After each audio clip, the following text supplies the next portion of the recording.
হাযিহি হুরুফুল হিজা, বলুন সুবহানাল্লাহ।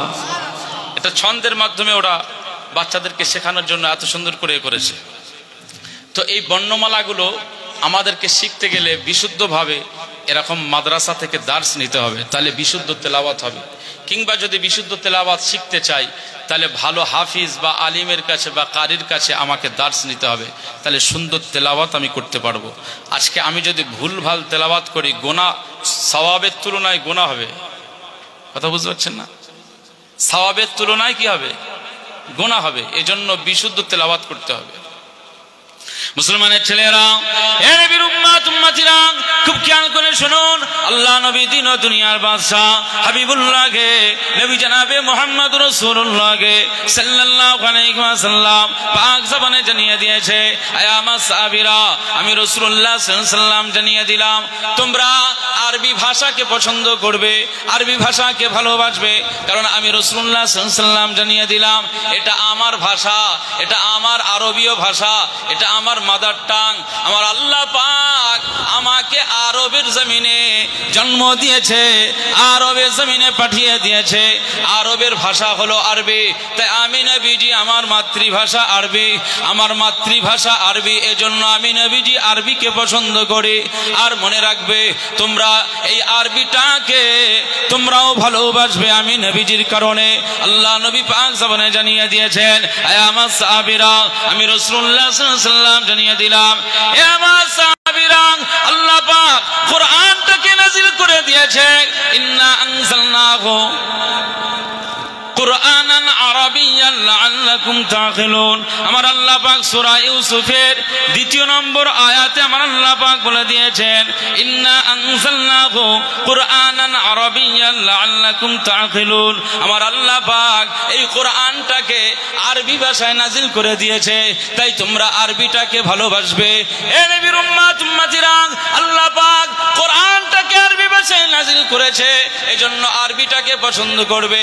এরপরে নবীজি বললেন, আরেকটি কারণে তোমরা আরবি ভাষাকে পছন্দ করবে, সেই কারণটি হলো তুমি যখন মারা যাবে, তুমি যখন ইন্তেকাল হয়ে যাবে, তোমার কবরে যখন রাখা হবে, তখন তোমাকে বাংলাতে নয়, ইংলিশে নয়, তুর্কিশে নয়, গুজরাটিতে নয়, মারাঠিতে নয়, বরং আমার আল্লাহ পাকের ফেরেশতারা যখন হাজির হবে, মুনকার নাকির নামের এই 2 ফেরেশতা যখন তোমার কবরে আসবে, তোমার কবরে এসে না না বাংলাতে জিজ্ঞেস করবে না, উর্দুতে জিজ্ঞেস করবে না, হিন্দিতে জিজ্ঞেস করবে না, তুর্কিশ ভাষায় জিজ্ঞেস করবে না, মারাঠি ভাষায় জিজ্ঞেস করবে না।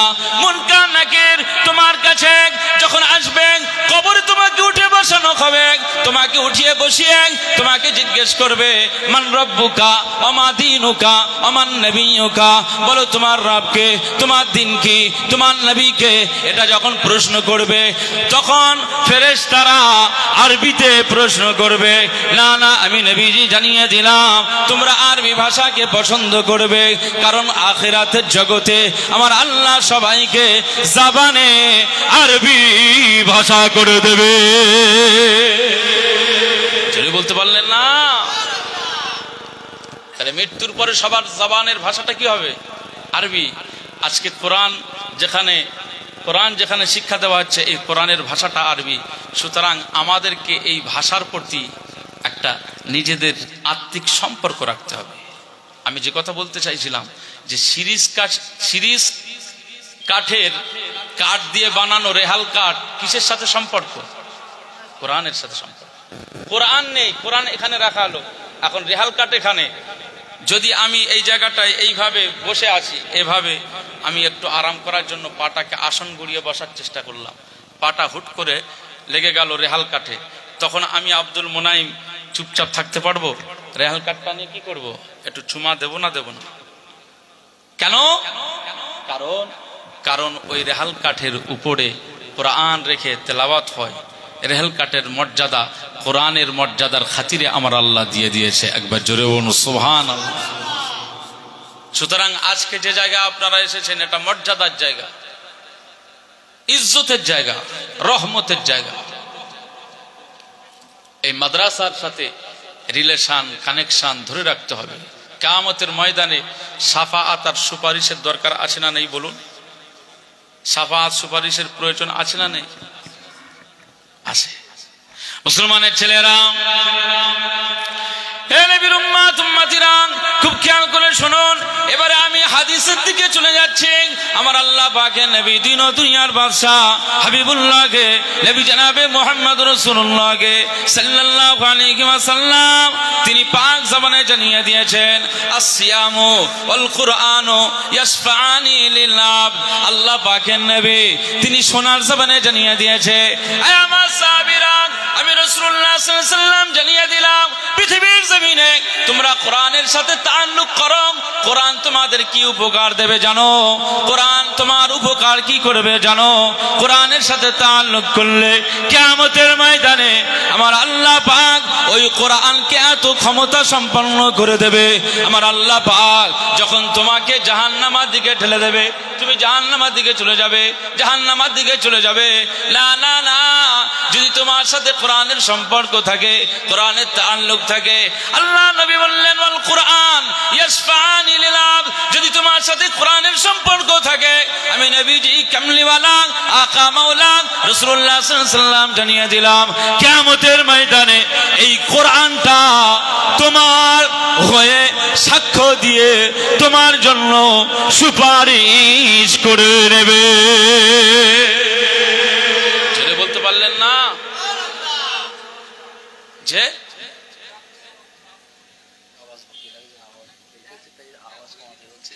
আওয়াজটা কই?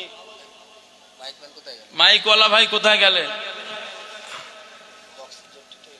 এখন ব্যাপারটা হচ্ছে জায়গাটা অনেকটা কাছাকাছি তো, যার ফলে একটু দেখেন, আমারও চিন্তা করেন, ওনাদেরও চিন্তা করেন। আমার ভাইরা, হ্যাঁ,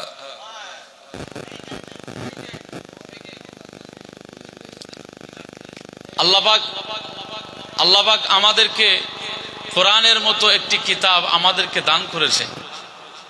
কথা বুঝতে পারছেন? খুব ভালো করে আলোচনার দিকে গভীর মনোযোগ দিবেন। পৃথিবীর জমিনে আল্লাহ 4টা বড় বড় কিতাব নাজিল করেছিলেন। আর সহিফা, শতাধিক সহিফা আল্লাহ নাজিল করেছিলেন। কিন্তু মূলত 4টি কিতাব আল্লাহ আসমানি কিতাব পৃথিবীতে পাঠিয়েছেন। এক হচ্ছে জাবুর, নবী দাউদ আলাইহিস সালামের উপরে নাজিল করেছিলেন। আরেকটি হচ্ছে ইনজিল, নবী ঈসা রুহুল্লাহ আলাইহিস সালামের উপরে নাজিল করেছিলেন। আরেকটি হচ্ছে তাওরাত, যেটা নবী মুসা আলাইহিস সালামের উপরে নাজিল করেছিলেন। আর সর্বশেষ চূড়ান্ত মুআজিজা সম্পন্ন একটি কিতাব, রহস্যময় কিতাব, বিজ্ঞানময় কিতাব আল কুরআনুল কারীম, যেটা শেষ নবী, আখিরি নবী হযরত মুহাম্মদ মুস্তাফা সাল্লাল্লাহু আলাইহি ওয়াসাল্লামের উপরে আমার আল্লাহ নাজিল করেছেন। একবার জোরে বলুন সুবহানাল্লাহ। এখন জাবুরের কোনো আর সংবাদ আসে? জাবুর নিয়ে কেউ নাড়াচাড়া করে না। জাবুর স্টপ, তাওরাত স্টপ। এই যে তাওরাতের যারা ওল্ড টেস্টামেন্ট, নিউ টেস্টামেন্ট যারা পড়াশোনা করে, ইহুদিদের যে বাইবেল, তাওরাত তো বিকৃতি করে ওরা পড়াশোনা করছে, গবেষণা চলছে।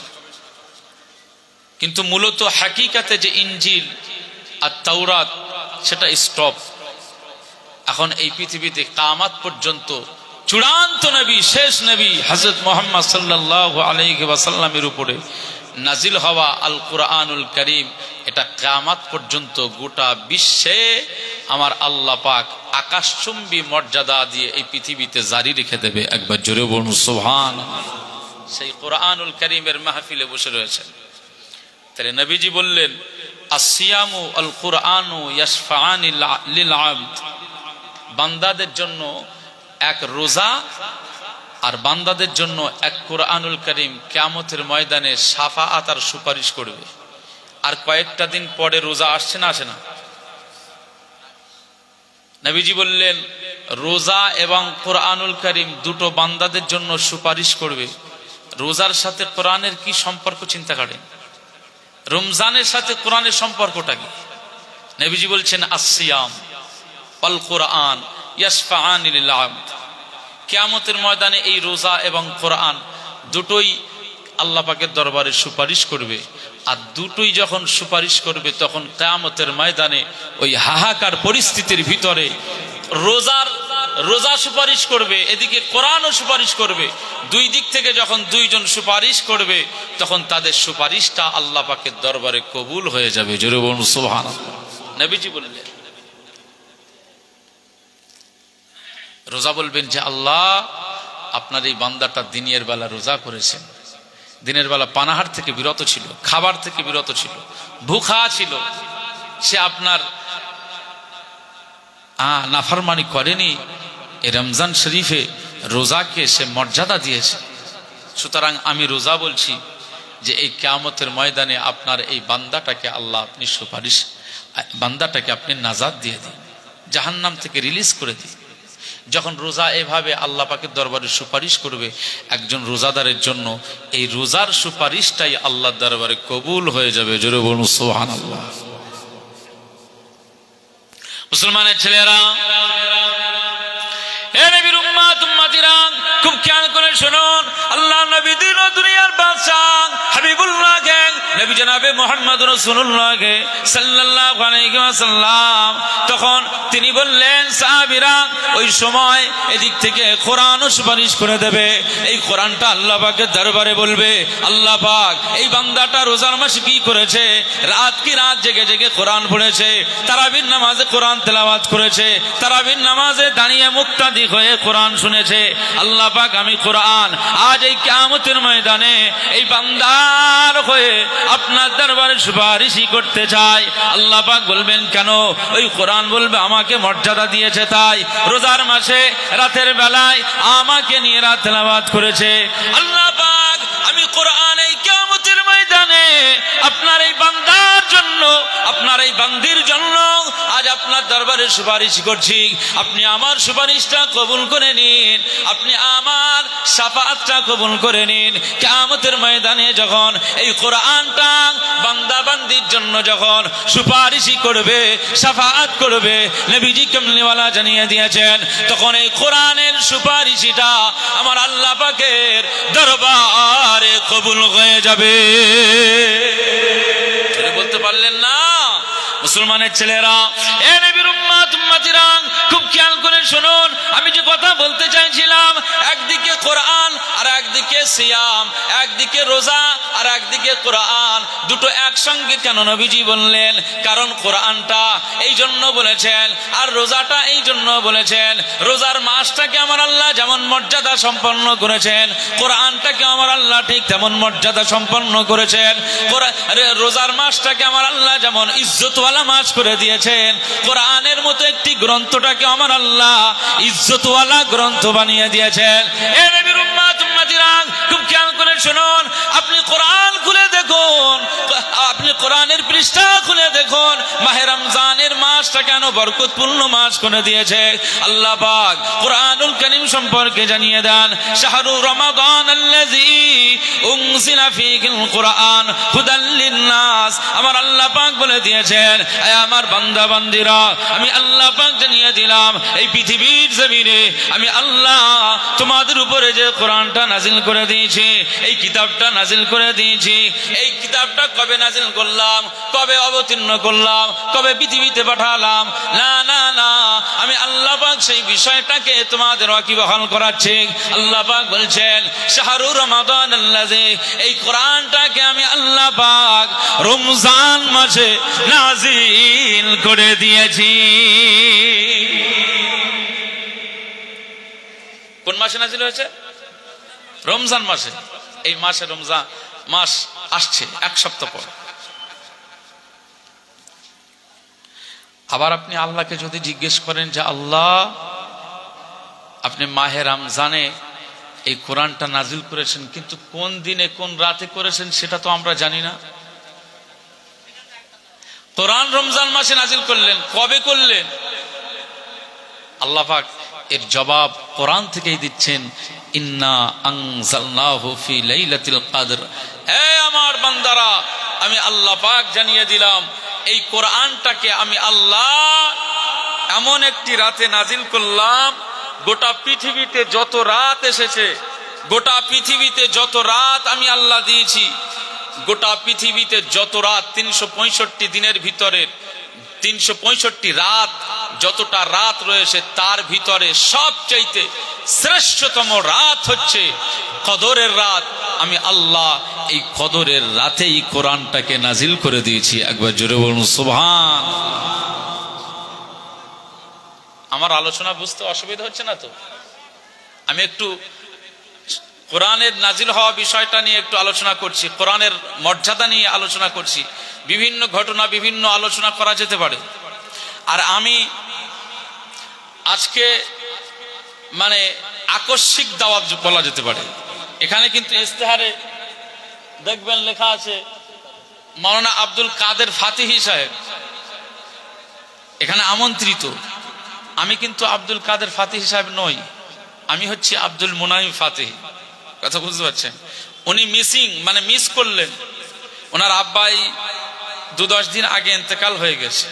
জানবেন মুফতি আজম ফুরফুরা শরীফের মেজলা হুজুর পীর কিবলা রহমাতুল্লাহ আলাইহের একজন সুযোগ্য খলিফা এবং তার লিখিত কিতাব জনাব মরহুম, এখন মরহুম হয়ে গেছেন, জনাব হযরত মাওলানা রইসুদ্দিন সাহেব রহমাতুল্লাহ আলাইহে, তিনি একটি কিতাবও লিখেছেন মেজলা হুজুর কিবলার ইজাজাতে। তিনি লিখতে বলেছেন তাই একটি কিতাব, আরো কয়েকটি কিতাব লিখেছেন। তার ভিতরে এই কিতাবটা বেশি প্রসিদ্ধ লাভ করেছে, ফেমাস হয়েছে। সেটা হচ্ছে তাহকিকুল মাসাইল।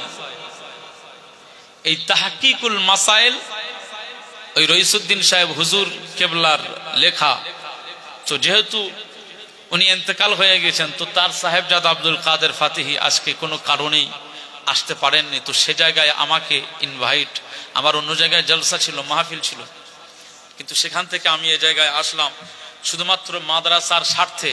যে জলসা মাহফিলটা নষ্ট হয়ে যাবে, তো আমি যে কোনোভাবে সেই কমিটিদেরকে বলে বুঝিয়ে মোটামুটি এই জায়গায় আপনাদের খিদমাতে আসলাম।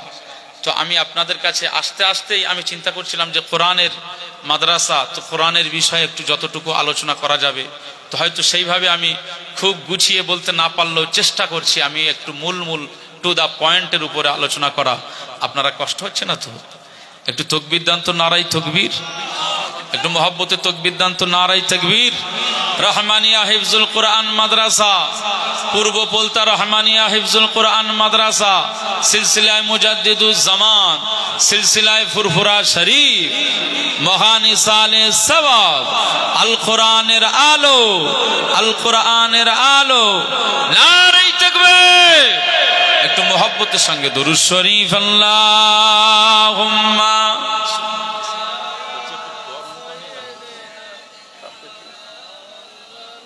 গরম পানি কিংবা চা দিলেও হবে, লাল চা না হয়।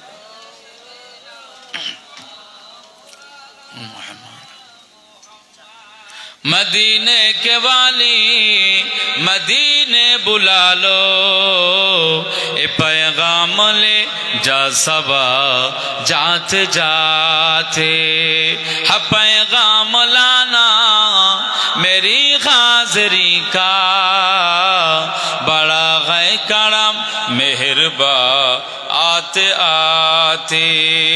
मदीने के वाली मदीने बुला लो, ए पैगाम ले जा सबा जाते जाते, हा पैगाम लाना मेरी हाज़री का, बड़ा है करम मेहरबा आते आते। तेरे दर पे आओ मैं बनकर सवाली, रहे सामने तेरे रोज़े की जाली। तेरे दर पे आओ मैं बनकर सवाली, रहे सामने तेरे रोज़े की जाली। गरीबों के मौला यतीमों के वाली, बड़ी देर कर दे बुलाते बुलाते। मदीने के वाली मदीने बुला लो, ए पैगाम ले जा सबा जाते जाते, हा पैगाम लाना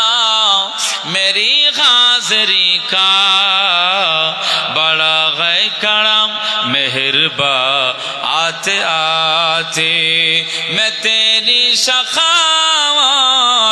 پہ قربان جاؤ میں کیوں نہ تیرے در پہ دامن بچھاؤ میں کیوں نہ تیرے در پہ دامن بچھاؤ تیرے ہاتھ تختے نہیں کملی والے کرم کے خزاں نے لٹاتے لٹاتے مدینے کے والی مدینے بلا لو اے پیغام لے جا صبا جاتے جاتے ہے پیغام لانا میری حاضری کا بڑا غے کرم مہربا آتے آتے اللہم صلی علی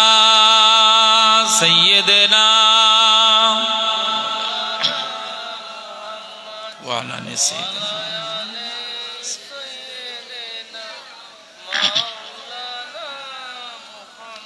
کبھی کھانا دل میں تشریف لائے بڑی دیر سے منتظر ہے نگاہ بڑی دیر سے منتظر ہے نگاہ بڑا ساتھ میرا دیا سونے میرے دل کا آنگن سجاتے سجاتے مدینے کے والی مدینے بلا لو اے پیغام لے جا صبا جاتے جاتے ہے پیغام لانا میری حاضری کا بڑا غے کرم مہربا آتے آتے نگاہوں میں ہو سب جو گنبد کے جلے لبوں پر ہو تیری عنایت کے نغمے سب روز گجرے نیازی کے آقا تیرا ذکر انور سناتے سناتے مدینے کے والی مدینے بلا لو اے پیغام لے جا صبا جاتے جاتے ہے پیغام لانا میری حاضری کا بڑا غے کرم مہربا آتے آتے اللہم صلی علی سیدنا وعلی آل سیدنا আমার দিনদার ইমানদার ভাইরা নেককার আল্লাহওয়ালা বাবাজিরা আমার মুরব্বী চাচাজিরা তো আল্লাহর কোরআনকে আমাদের মহব্বত করতে হবে বহু মানুষ আমরা মা বোনেরা দেখবেন আমার আব্বা মারা গিয়েছে পাড়ার মহিলা এসে পড়ে আমি নিজে পড়ি না আসে না নেই মেয়ে দেখতে গেলে মেয়েদের জিজ্ঞেস করা হয় কোরআন জানো অথচ উল্টে ওই মেয়ে জিজ্ঞেস করার ক্ষমতা রাখে না যে ছেলে কোরআন জানে কিনা কথা বুঝতে পারছেন না আমরা পুরুষরা কোরআন থেকে অনেকটা দূরে ফজরের নামাজের পরে অনেকেই ফজরও পড়ি না চায়ের দোকানে বসে সময় পার করি আর সকালের স্টেটমেন্ট আর দিন দর্পণ থেকে শুরু করে যত পেপার পত্র পত্রিকা আছে সেগুলোকে আমরা গেলার চেষ্টা করি উপভোগ করি শুধু রাজনৈতিক চর্চা নিয়ে কোরআনের যে সূরা মুলক তেলাওয়াত করলে আপনার কবরের আযাব মাফ হবে এই সূরা মুলক পড়ার চেষ্টা আমাদের জীবনে এখনো আগ্রহ এখনো তৈরি করতে পারিনি ওই যখন সবরেসানি হয় দোয়া মোনাজাত হয় তখন একটু ইমাম সাহেব হুজুর বলে যে 3 বার সূরা ইখলাস পড়ো তাই পড়ি নিজে থেকে কোনোদিন পড়ি না কথা বুঝতে পারছেন মুসলমানের ছেলেরা হে নবীর উম্মত উম্মতিরা খুব খেয়াল করে শুনুন সর্বশ্রেষ্ঠ কিতাব কুরআনুল কারীম আমরা পেলাম কে পেলো? আমরা পেলাম। যদি প্রশ্ন করা হয় নবী আদম আলাইহিস সালাম থেকে আর আজ পর্যন্ত পৃথিবীর জমিনের উপরে কোটি কোটি বান্দা বান্দিরা এসেছে, কোটি কোটি বান্দা বান্দিরা এসেছে, সব বান্দাদের ভিতরে সবচাইতে শ্রেষ্ঠ কিতাব আল্লাহ পাঠিয়ে দিলেন, কারা পেল? জবাবে আমরাই বলতে পারবো, এই শ্রেষ্ঠ কিতাব কোরআনের মতো কিতাবটা আমরাই পেয়ে গিয়েছি। মুসলমানের ছেলেরা, এ নবীর উম্মত উম্মতিরা, খুব খেয়াল করে শুনুন।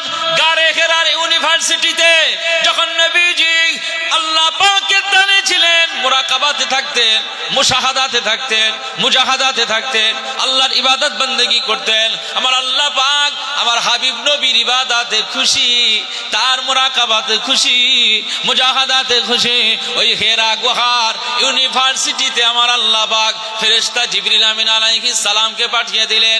নবীজির বয়স যখন 40 বছর, 40 বছর বয়সে আমার আল্লাহ পাক ফেরেশতা জিবরিল আমিনকে পাঠিয়ে দিয়ে বললেন, এই জিবরিল যাও, চলে যাও, যাও চলে যাও, আমার হাবিবুল্লাহর কাছে চলে যাও, যাও গিয়ে কোরআনের আয়াত নাজিল করে দাও। সূরা আলাক, যেখানে 5টি আয়াতের কথা বলা হয়েছে। বিসমিল্লাহির রহমানির রহিম, ইকরা বিসমি রাব্বিকাল্লাযী খালাক, খালাকাল ইনসানা মিন আলাক, ইকরা ওয়া রাব্বুকাল আকরাম আল্লাযী আল্লামা বিল কলম, আল্লামাল ইনসানা মা লাম ইয়ালাম। প্রথমে যখন জিবরিল আমিন আলাইহিস সালাম বললেন, ইয়া রাসূলুল্লাহ, ইয়া হাবিবাল্লাহ, ইকরা, পড়ুন। নবীজি বললেন, মা আনা বিকারিন, আমি তো পাঠক নই, আমি তো পাঠক নই। এই পৃথিবীর জমিনে কেউ আমার শিক্ষক নয়, কেউ আমার প্রশিক্ষক নয়। আমি মুহাম্মদুর রাসূলুল্লাহ সাল্লাল্লাহু আলাইহি ওয়াসাল্লাম, আমি তো মা আনা বিকারিন, আমি পাঠক নই। সুতরাং আমার জন্য অনেক কষ্টকর। সেই সময় জিবরিল আমিন আলাইহিস সালাম তার সিনাটাকে মুস্তাফার সিনার সাথে মিলিয়ে দিলেন। এভাবে একবার নয়, দুইবার নয়, 3 বার জিবরিল আমিন আলাইহিস সালাম মুস্তাফার সিনার সাথে যখন মিলিয়ে দিলেন, মিলিয়ে দেওয়ার পরে এবারে জিবরিল আমিন বললেন, ইয়া রাসূলুল্লাহ, ইয়া হাবিবাল্লাহ, ইকরা, পড়ুন। সেই সময় হাবিবুল্লাহ নবী জনাবে মুহাম্মদ রাসূলুল্লাহ সাল্লাল্লাহু আলাইহি ওয়াসাল্লাম তিনি একটানা একবারে 5টি আয়াত তেলাওয়াত করে দিয়েছে।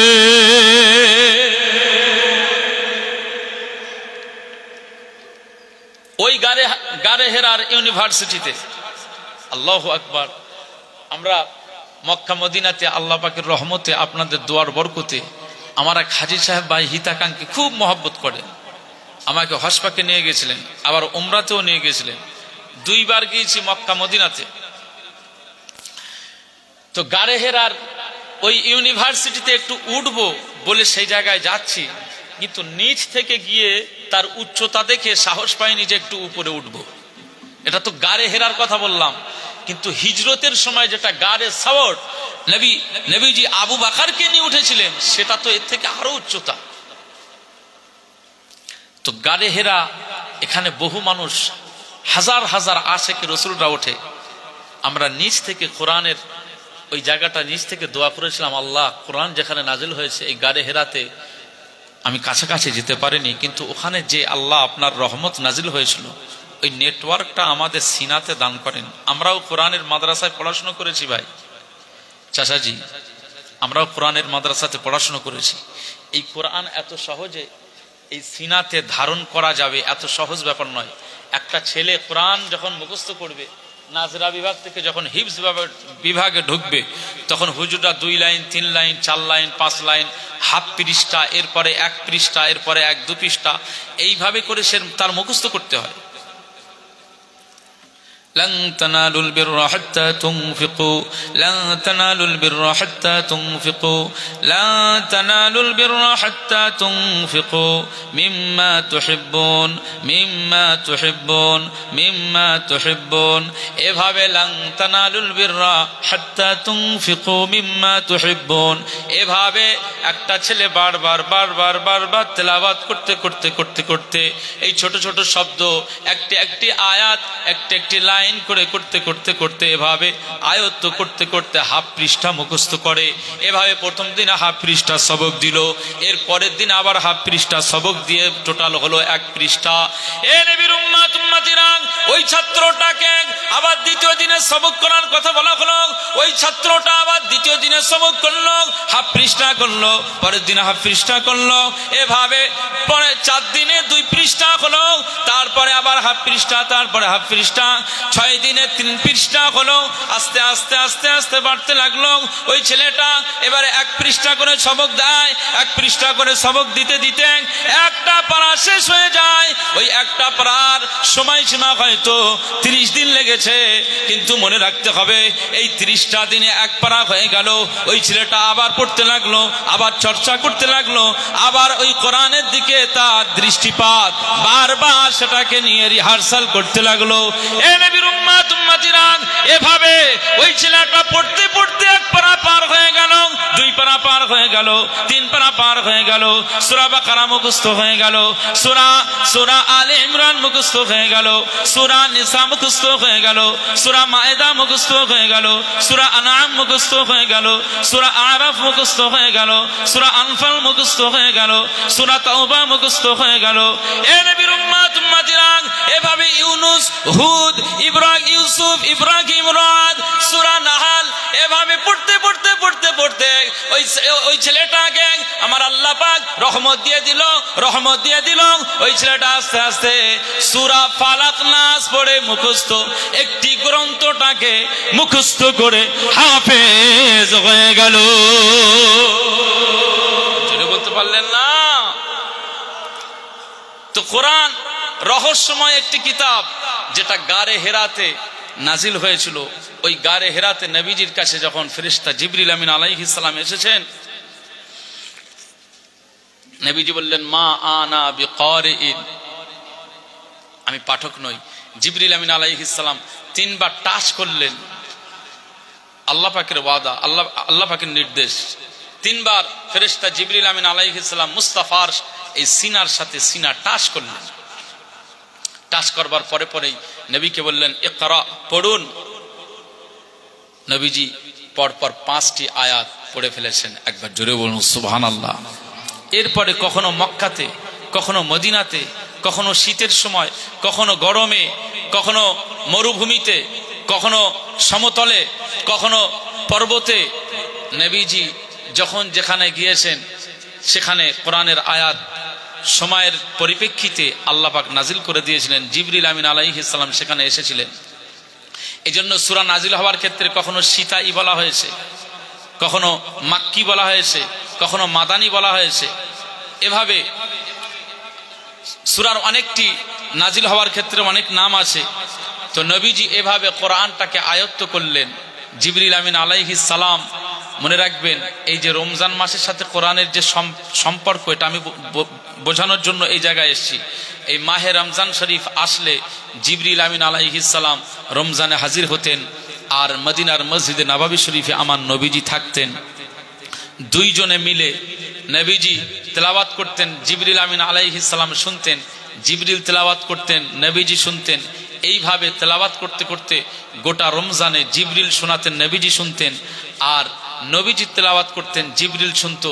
তো জিবরিল আলাইহিস সালাম 1 খতম কোরআন শরীফ তেলাওয়াত করতেন, আর গোটা রমজানে নবীজিও 1 খতম কোরআন শরীফ জিবরিল আমিন আলাইহিস সালামকে শুনিয়ে দিতেন। একবার জোরে বলুন সুবহানাল্লাহ।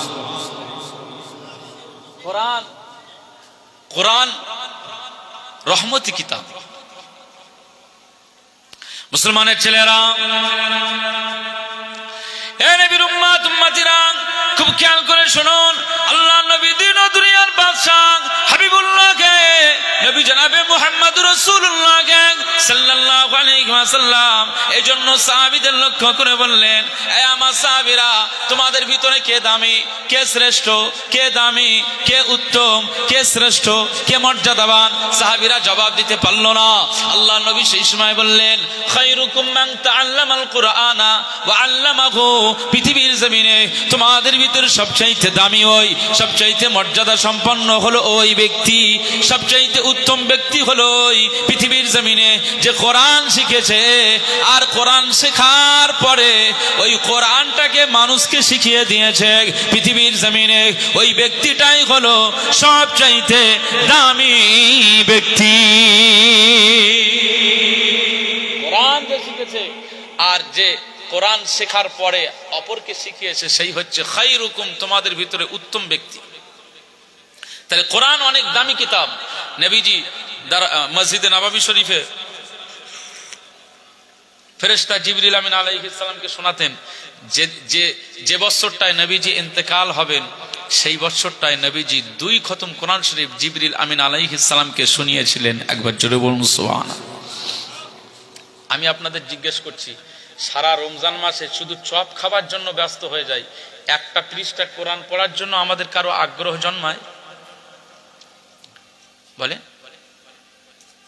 সারা রমজান মাসে এই মসজিদে আমরা নামাজ পড়ি জোহরের পরে, এই গরমের সময় বহু মানুষ আমরা আছি যারা পোশাক খুলে গায়ের গেঞ্জিও সব খুলে দিয়ে খালি গায়ে মসজিদে ফ্যান চালিয়ে দিয়ে একটু আরাম করছি, রোজাদার কষ্ট হয়ে গিয়েছে তাই খালি গায়ে শুয়ে রয়েছে।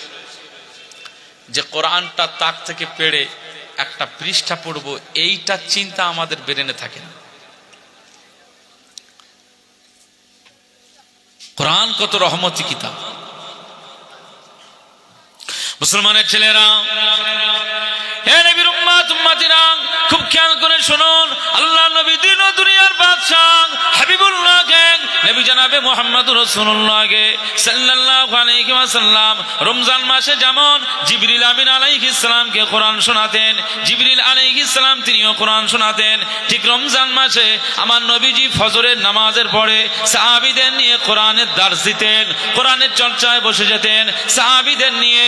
রমজান মাসে ফজরের নামাজের পরে আল্লাহ নবী দিন ও দুনিয়ার বাদশা হাবিবুল্লাহকে নবী জনাবে মুহাম্মদুর রাসূলুল্লাহকে সাল্লাল্লাহু আলাইহি ওয়াসাল্লাম সাহাবীদের নিয়ে কোরআনের দার্সে বসে যেতেন। সাহাবীরা সব কোরআন নিয়ে বসে যেত, নবীজি তেলাওয়াত করাতেন, সাহাবীরা তেলাওয়াত করত, নবীজি তেলাওয়াত করতেন, সাহাবীরা তেলাওয়াত শুনতো, নবীজি কোরআন তেলাওয়াত শিক্ষা দিতেন, সাহাবীরা কোরআন শিক্ষা করত। এ নবীর উম্মত উম্মতিরা, আল্লাহ নবী দিন ও দুনিয়ার বাদশা হাবিবুল্লাহকে নবী জনাবে মুহাম্মদুর রাসূলুল্লাহকে সাল্লাল্লাহু আলাইহি ওয়াসাল্লাম তিনি ইন্তেকাল হয়ে যাওয়ার পরেও সাহাবীরা কোরআনের দার্সটা মসজিদে সেভাবে জারি রেখেছিলেন। ফজরের নামাজের পরে সাহাবীরা সেভাবে কোরআনের দার্সের ব্যবস্থা করতেন। প্রত্যেকটা সাহাবী ওই দার্সের ময়দানে বসে যেত, মসজিদে নববী শরীফে সাহাবীরা কোরআন নিয়ে সব গবেষণা করত, কোরআন নিয়ে সব চর্চা করত, কোরআন তেলাওয়াতে মশগুল হয়ে যেত। হযরত আব্দুল্লাহ ইবনে মাসউদ রাদিয়াল্লাহু তাআলা আনহু এই রমজান মাসে 7 দিনে করে 1 খতম করে কোরআন তেলাওয়াত করে দিত। 1 খতম করে কোরআন পড়তেন 1 সপ্তাহে, 1 মাসে 4টা খতম। আপনি শুনবেন ইমামে আজম আবু হানিফা রহমাতুল্লাহ আলাইহি, তিনি আমাদের ইমাম, হানাফি মাযহাবের তিনি ইমাম। তার আমি একটা রিওয়ায়াত পাচ্ছিলাম যে তিনি এই রমজান মাসে 60 খতম কোরআন শরীফ পড়তেন। একবার জোরে বলুন সুবহানাল্লাহ। ইমামে আজম আবু হানিফা রহমাতুল্লাহ আলাইহি তিনি দিনের বেলা 1 খতম করতেন আর সন্ধ্যের পর থেকে আর ফজর পর্যন্ত 1 খতম কোরআন শরীফ পড়তেন। কি ধৈর্য আর কেমন মানুষ ছিলেন চিন্তা করেন তো। এদিকে তার ব্যবসা ছিল, এদিকে তিনি একজন ফাকিহ ছিলেন, তিনি মুজতাহিদ ছিলেন, মানুষকে মাসলা মাসাইলের সমাধান দিতেন, মানুষের সমস্যার সমাধান তিনি করে দিতেন, ব্যবসা পরিচালনা করতেন। অপরদিকে আল্লাহর কোরআন নিয়ে তিনি রিহার্সাল তেলাওয়াতে মশগুল হয়ে যেতেন। একবার জোরে বলুন সুবহানাল্লাহ। মুসলমানের ছেলেরা, এ নবীর উম্মত উম্মতিরা, খুব খেয়াল করে শুনুন কার কথা বলি। ইমাম শাফি রহমাতুল্লাহ আলাইহি, 4 ইমামের এক ইমাম ইমাম শাফি রহমাতুল্লাহ আলাইহি সম্পর্কে বলা হয়েছে, যখন কোরআন রমজান মাস চলে আসতো ইমাম শাফি রহমাতুল্লাহ আলাইহি তখন অন্যান্য সব ক্লাস বাদ দিয়ে দিত, ছাত্রদের পড়াশোনা বাদ দিয়ে তাদেরকে সব দূরে সরিয়ে দিয়ে ইমাম শাফি রহমাতুল্লাহ আলাইহি তিনি কি করতেন, তিনি এই গোটা রমজান মাসে কোরআন তেলাওয়াতে মশগুল হয়ে হয়ে যেত। এ নবীর উম্মত উম্মতিরা, ইমাম শাফি রাহমাতুল্লাহ আলাইহি গোটা রমজান মাসে 10 নয় 15 নয় 20 30 কদম কোরআন শরীফ তেলাওয়াত করতেন। ইমাম মালিকের কথা চিন্তা করুন, ইমাম মালিক রাহমাতুল্লাহ আলাইহি গোটা রমজান মাসে সবার সঙ্গ ছেড়ে দিত, সবাইয়ের সঙ্গ ছেড়ে দিয়ে কোরআন তেলাওয়াতে তিনি মশগুল হয়ে যেত। না না, ইমাম বুখারী রাহমাতুল্লাহ আলাইহি বুখারী শরীফের যিনি গ্রন্থকার, বুখারী শরীফের রচয়িতা যিনি ইমাম বুখারী রাহমাতুল্লাহ আলাইহি গোটা রমজান মাসে প্রায় 50টি খতম করতেন। এ নবীর উম্মত উম্মতিরা, খুব খেয়াল করে শুনুন, এই কোরআন নিয়ে যারা চলেছেন, কোরআনের সংস্পর্শে যারা চলেছেন, কোরআনের সম্পর্ক যারা করেছেন, পৃথিবীর জমিনে আমার আল্লাহ পাক তাদের মর্যাদার মাকামটাকে আমার আল্লাহ আলা করে দিয়েছে। মুসলমানের ছেলেরা, এ নবীর উম্মত উম্মতিরা, খুব খেয়াল করে শুনুন, ইমাম বুখারী রাহমাতুল্লাহ আলাইহি তিনি কোরআনের সাথে সম্পর্ক করেছিলেন, হাদিসের সাথে সম্পর্ক করেছিলেন। ইমাম বুখারী রাহমাতুল্লাহ আলাইহি তার যখন জানাজা হয়ে গেল, তার জানাজা হয়ে যাওয়ার পরে ইমাম বুখারী রাহমাতুল্লাহ আলাইহির লাশখানা যখন কবরে রাখা হলো, লাশখানা যখন কবরে রাখা হলো, ইমাম বুখারী রাহমাতুল্লাহ আলাইহির মোবারক লাশখানা কবরে রাখবার পরে যখন মাটি দিয়ে তার কবরটাকে দাফন করে দেওয়া হলো, ইমাম বুখারী রাহমাতুল্লাহ আলাইহির কবর মুবারকে যখন মাটি দিয়ে দাফন করে দেওয়া হলো, ওই মাটিটা এত মিশকাম্বরের মতো খুশবু হয়ে গেল যে গোটা এলাকায় ইমাম বুখারীর কবরের সুবাসে গোটা এলাকা মুখরিত হয়ে যায়। ছেড়ে বলতে পারলেন না কেন? কিসের ভিত্তিতে? এই কোরআনের ভিত্তিতে। কোরআনের সাথে সম্পর্ক রাখবার কারণে আল্লাহ তাদের দরজাটাকে বুলন্দ করে দিয়েছে। আজকে আমরা যারা এই জায়গায় এসেছি, বসেছি, মনে রাখতে হবে কোরআনের মহব্বতে আজ আমাদের এখানে আগমন। কথা বলেন ঠিক কিনা? আজকে কোরআনের মাদ্রাসার ভক্তি আর ভালোবাসা এটা প্রমাণ করার জন্য আজ আমরা এই জায়গায় এসেছি। এখানে কোনো মানুষকে খুশি করার জন্য নয়, বরং আমরা আমাদের আল্লাহ পাককে খুশি করবার জন্যই কিন্তু আজ এই ময়দানে হাজির হয়েছি। জোরে বলবেন না সুবহানাল্লাহ। আল্লাহ আমাদের এই ময়দানে হাজির হবার সুযোগ করে দিয়েছেন। কথা বলেন ঠিক কিনা? আল্লাহ আমাদেরকে এই ময়দানে হাজির হবার সুযোগ করে দিয়েছেন, এজন্য আমরা আজকে এই জায়গায় হাজির হবার সুযোগ পেলাম।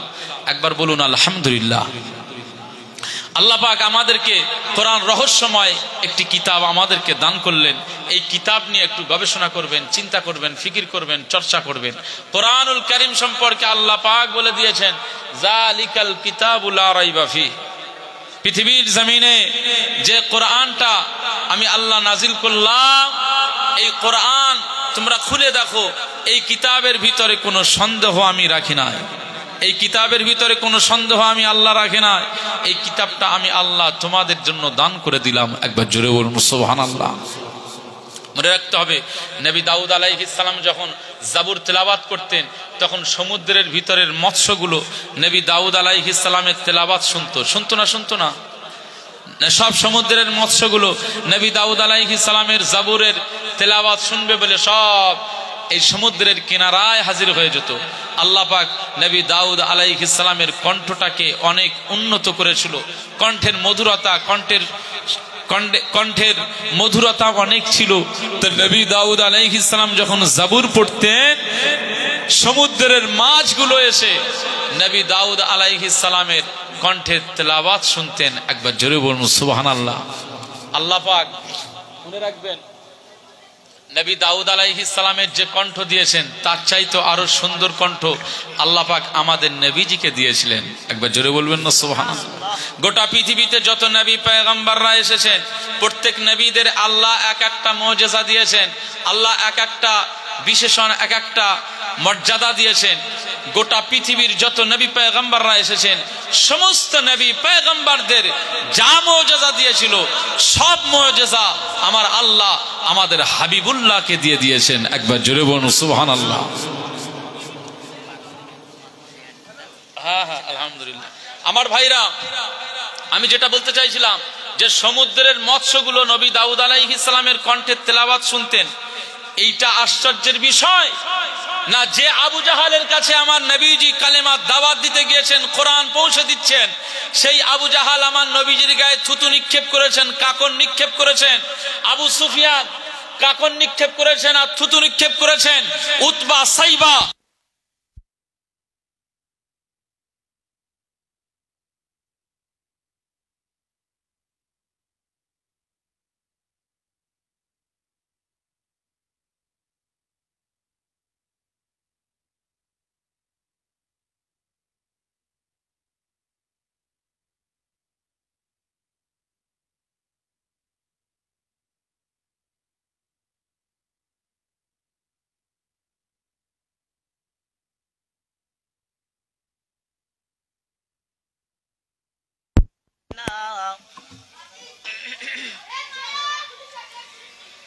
আছে। আমার ভাইরা, আপনারা ওঠাউঠি করবেন না, সবাই বসে যান, একটু মহব্বতে একটু সবাই আলহামদুলিল্লাহ বলেন। যখন কারেন্ট নিভে যাচ্ছে কি হবে? ইন্নালিল্লাহ। বিপদের সময় কি বলতে হবে?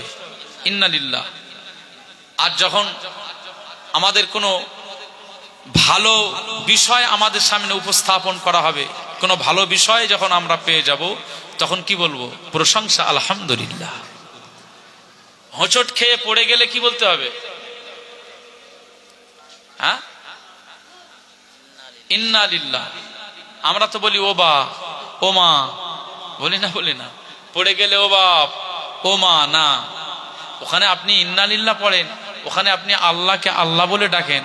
দেখবেন আল্লাহ বলছেন, যখন কোনো মোমেন বিপদে পড়ে যায়, ওয়াকানা হাক্কান আলাইনা নাসরুল মুমিনিন, মোমেন বিপদে পড়ে আর সে যখন আল্লাহকে ডাক দেয়, কোটি কোটি ডিস্টেন্স আর সে আজিমের উপর থেকে আমি আল্লাহ তার সাহায্য করে থাকি। একবার জোরে বলুন সুবহানাল্লাহ। এই জন্য দেখেন, এই যে লাইটগুলো সব অফ হয়ে যাওয়ার কারণে গোটা জায়গাটা, গোটা এরিয়াটা কি অন্ধকার হয়েছিল না? সব মারা যাব, কবরটা এরকম এর চাইতে আরো গহীন অন্ধকার থাকবে। সেই দিনে কি হবে বলুন? আহা, সেদিন এই কোরআনের হাফিজরা, আল্লাহ যদি কবুল করেন, কোরআনের হাফিজদের কবরটা আল্লাহ জান্নাতের আলো দিয়ে আলোকিত করে দেবে। জোরে বলুন সুবহানাল্লাহ। আপনি যদি কোরআনের মহব্বত করেন, কোরআন নিয়ে গবেষণা করেন, কোরআনের দার্স নেন, কোরআন নিয়ে একটু পৃষ্ঠাতে বোলাতে চান, যদি আপনি বুড়ো হয়ে গেছেন তো কি হয়েছে, কোরআন শিখতে নাও পারবেন, আপনি কোরআনের মহব্বতে একটু কোরআনটা নিয়ে বসেন আর আঙুল দিয়ে আস্তে আস্তে আপনি এই আয়াতের নিচ দিয়ে আঙুলটা দেন আর বলেন যে এটা আমার আল্লাহর কালাম, এটা আমার আল্লাহর কালাম। এই মহব্বত নিয়েও যদি আপনি একটু আয়াতের দিকে দৃষ্টিপাত করেন, আল্লাহ চাইলে আপনার অন্তর থেকে যদি এটা হয়, তো আল্লাহ বললেন আমি বান্দাদের অন্তর দেখি, আমি বান্দাদের অন্তর দেখি, বান্দাদের দিল দেখি। এই বান্দাটা কবরে যাবে, কোরআনের মহব্বত থাকলে আমার আল্লাহ তার কবরটাকেও আলোয় আলোকিত করে দেবে। একবার জোরে বলুন সুবহানাল্লাহ। আলহামদুলিল্লাহ।